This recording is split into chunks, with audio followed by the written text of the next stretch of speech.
Сәлеметсіздер ме балалар? Бүгін біздің каналда қазақ тілі 3-ші сынып 113-ші сабақ есептік және реттік сан есім. Сендермен бірге Майра апай бүгінгі тапсырмалар мен жаттығуларды орындауға көмектесетін боламын. Ал сендер лайк басып, подписаться батырмасын басып, тіркеліп кетсеңдер болғаны. Жарайсыңдар балалар, тапсырмаға көшейік. 43-ші жаттығу ажалдан құтқарған асыл сөз. Ертеде бір қан әскерімен шеру тартып келе жатып сусыз шөлге кездеседі. Олар шөлден қатты қиналып келе жатқанда алдарында қой жайып жүрген бір қойшыны көреді. Қан қойшыны алдырып амандаспастан су қайда дейді. Су дегенің көл ме дейді қойшы. Өзің қалай қисық сөйлейсің, бізге ауыз су керек дейді айқайлап. Мен қан ішеді деп қасқиып жатқан бұлақ көргенім жоқ дейді қойшы. Қан қатты ашуланып, неге судың жөнін айтып бермейсің? Қазір басыңды алғызайын. Ал мынаның басын деп жендеттеріне әмір етеді. Қойшы, тақсыр, қан, дат дейді. Датың болса айт дейді қан. Мен қой бағып жүрген қойшымын. Менің басымды алғаныңызды елеп, сондай бір жауды жеңіпті деп, сіздің батырлығыңызды ешкім дәріптей ме? Қайта қолында қаруы жоқ, қасында қорғаушысы жоқ. Қойшыны өлтіріпті деп күледі ғой. Жауына әлі келмеген соң кегін қол астындағы қойшыдан алыпты демей ме? Аламын десеңіз міне басым, деп қойшы тізерлеп отыра кетіпті. Қан сөзден жеңіліп қойшыны босатыпты. Ал қойшы судың қайда екенін айтып беріпті. Ел аузынан жазып алған Сапарғали Бегалин. Қан әскерімен бірге қайда тап болды? Сусыз шөлге кез болыпты. Қан қойшыдан не сұрады және ол неге ашуланды? Қан қойшыдан су қайда деп сұрайды. Ал қойшы су дегенің көл ме дейді.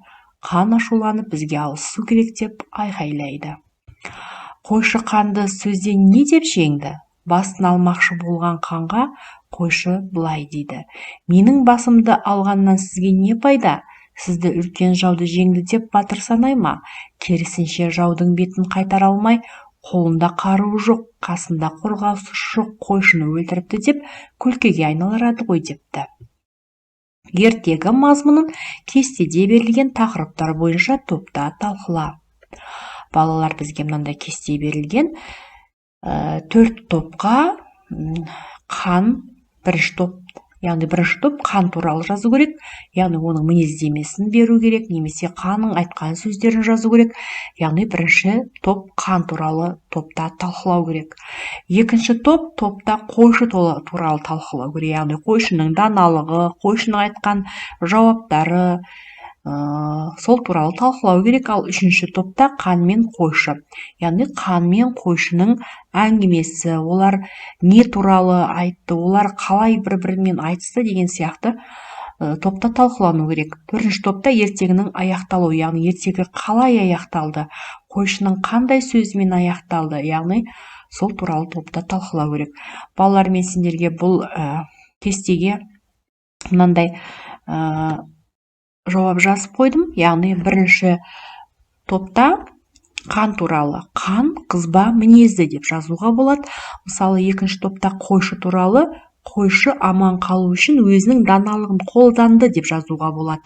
Ал үшінші топта қан мен қойшының арасында не болды, қандай әңгіме болды, сол туралы жазуға талқылауға болады. Мысалы, қан мен қойшы екеуі бір-бірімен тіл табыса алмады. Қан қойшының басын алуға бұйрық берді, ал қойшы датым бар деп өз ойын айтты. Төртінші топта ертегінің аяқталуы. Қойшы қанды тоқтату үшін өзінің даналығын қолданып, ел алдындағы қанның абырой жайында ойын айтты. Одан кейін барып қан өзінің сөзден жеңілгендігін мойындап, қойшыны не істеді? Босатты. Содан кейін қойшы қанға судың қайда екенін айтты. Неке балалар, осылай өздерің ары қарай өрбітіп, өздерің топта талқыласаңдар болады. Келесі тапсырма 44-ші жаттығуда мәтінді көркем жаз. Балаларына берілген мәтінді әдемілеп көркем етіп, дәптерлеріңе қатесіз көшіріп алыңдар. Сан есімдердің астын сыз. Балалар, бұл мәтінде қандай сан есімдерді байқап тұрсыңдар? Әрине 4-ші және 25 деген сан есімдерді көріп тұрмыз. Сан есімнің қай түрін екенін ажыратыңдар. 4-ші деген бұл реттік сан есім, ал 25 бұл есептік сан есім екен. Балалар, дәптерлеріңе жазып ала қойыңдар. Шығармашылық үзіліс. 45-ші жаттығу. Бақалар 3 рет секіру жарысында жүлделі орынға ие болды. Әр бақа 3 рет секіргенде әрбір келесі секіру алдыңғысынан 1 метрге қысқа болды. Сонда 3 рет секіргенде әр бақа неше метр қашықтыққа секірді? Балалар, мына берілген суретке назар аударайық. Бірінші бақа ең бірінші секірген ара қашықтығы 7 метр екен. Мына берілген тапсырмада екінші секірген ара қашықтығы алдыңғысынан 1 метрге қысқа болу керек, яғни 6 метр. Келесі тағы 1 метрге қысқа болса, онда 5 метр. Сонда жалпы бірінші бақа қанша метрге секірген екен? 7 қосылған 6 метр қосылған 5 метр, яғни 18 метрге секіріп, бірінші бақа бірінші орынды алды.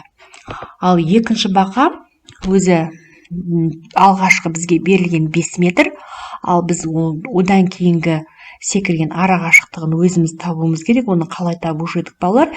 Яғни алдыңғы секіргеннен 1 метрге қысқартып отырамыз, яғни 4 метр, одан кейінгісі тағы 1 метрге қысқа болса 3 метр.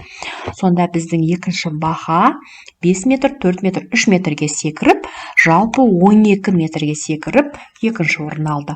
Ал үшінші бақамыз біздің алғашқы секірген ара қашықтығы 4 метр, одан кейінгі ара қашықтығы өзіміз таптық, яғни 1 метрді кемітіп, одан кейінгі 3 метрден кейінгі үшінші ара қашықтығы 2 метр екен.